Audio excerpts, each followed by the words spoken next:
दोस्तों नमस्कार, मैं हूं सिविल हवादी और आज मैं आपको सुनाने वाला हूं एक ऐसी कहानी जो कि आधारित है सत्संग पर। जी हाँ, सत्संग का प्रभाव क्या होता है, सत्संग क्यों करना चाहिए और सत्संग से हमें क्या फ़ायदे होते हैं, इस पर बात करने वाला हूं। दोस्तों एक समय की बात है कि दो युवक जो कि जेब काटने का कार्य करते थे, वो एक दिन पहुंच जाते हैं एक ऐसे सत्संग स्थल पर जहां पर भगवान बुद्ध का सत्संग चल रहा था। वहां पर पहुंचते हैं, वहां पर बैठ जाते हैं और दोनों के जो विचार थे वो एक ही जैसे थे। दोनों ही जेब काटने का काम करते थे, किसी दिन जेब काटना और किसी दिन किसी को धनी बनाकर धोखा देने वाला जो कार्य होता है वो सब कार्य वो किया करते थे। तो सत्संग स्थल पहुंच जाते हैं, उनका विचार था कि चलेंगे, यहाँ पर बहुत सारे लोग हैं और उनके जेब पर हाथ साफ करेंगे, इससे अपना काम बन जाएगा। लेकिन जैसे वो पहुंचते हैं, उनका जो एक साथी होता है वो बैठ जाता है, भगवान बुद्ध के सत्संग को सुनने लगता है और उनके सत्संग को सुनते सुनते वह उसमें बिल्कुल निमग्न हो जाता है, बिल्कुल खो जाता है। तभी दूसरा साथी, जब ये पहला वाला भगवान बुद्ध के सत्संग को सुन रहा था तो दूसरा वाला साथी उसी समय में मौके की तलाश करता है और ना जाने कितने लोगों के जेब में अपनी हाथ साफ कर देता है।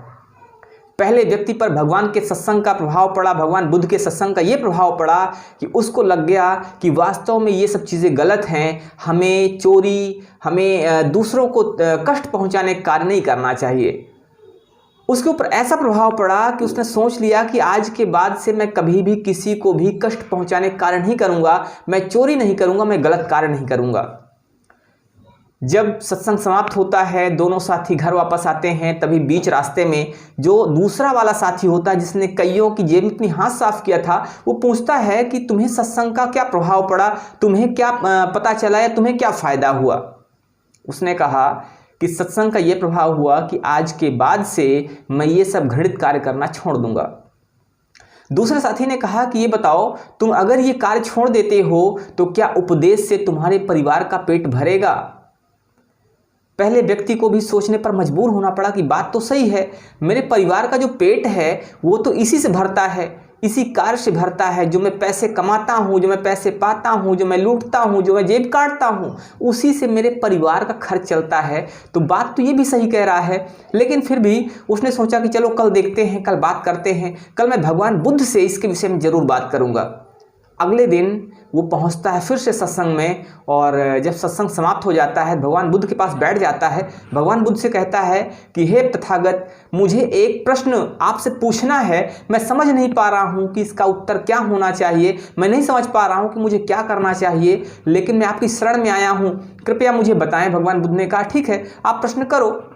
उसने प्रश्न किया कि हे तथागत, मैं अभी तक जेब काटने का कार्य करता था, मेरा एक साथी और है जो कि जेब काटने का कार्य करता है, और जब मैंने कल आपका सत्संग सुना तो आपके सत्संग को सुनकर मेरे अंदर से प्रेरणा जगी कि मुझे भी कार्य छोड़ देना चाहिए।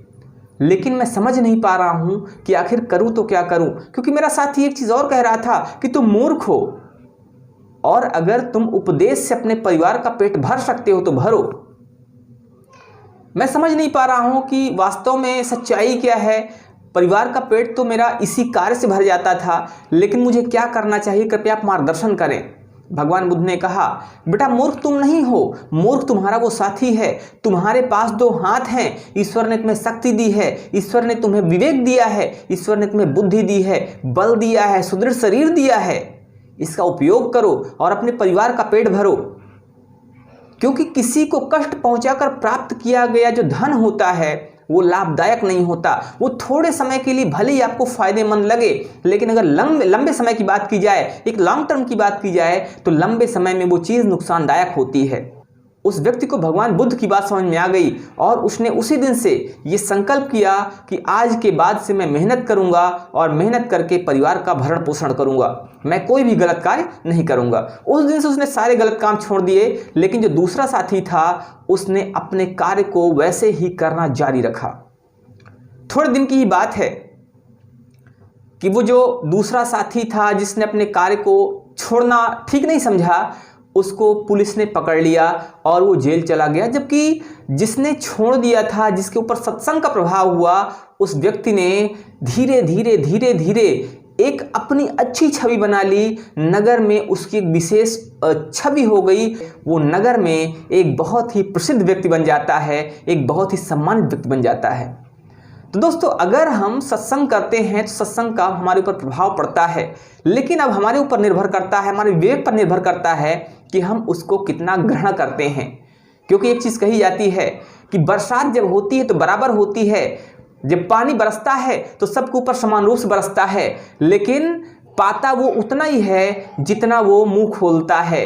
अगर एक जगह पर कई सारे घड़े रखे हुए हों, जिस घड़ा का मुंह जितना ज़्यादा बड़ा होता है वो उतना पानी पाता है, मीन्स उस घड़े में उतना पानी भर जाता है।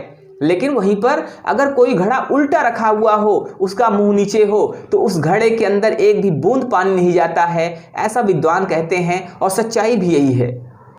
हमें कोशिश करनी होगी, हमें जानना होगा, हमें समझना होगा कि हमें करना क्या चाहिए। अगर हम कोशिश करेंगे, हम जानेंगे, हम समझेंगे, तो शायद चीज़ें स्पष्ट हो पाएँ और तब शायद हम भगवान के उपदेशों का पालन कर पाएँ। भगवान के सत्संग का जो प्रभाव है वो हम पर पड़ेगा और हम आगे की तरफ बढ़ेंगे। उम्मीद करता हूँ ये कहानी आपको पसंद आई होगी। मिलते हैं फिर से एक ऐसी ही बहुत ही रोचक और प्रेरक कहानी के साथ। तब तक के लिए जय हिंद, जय भारत।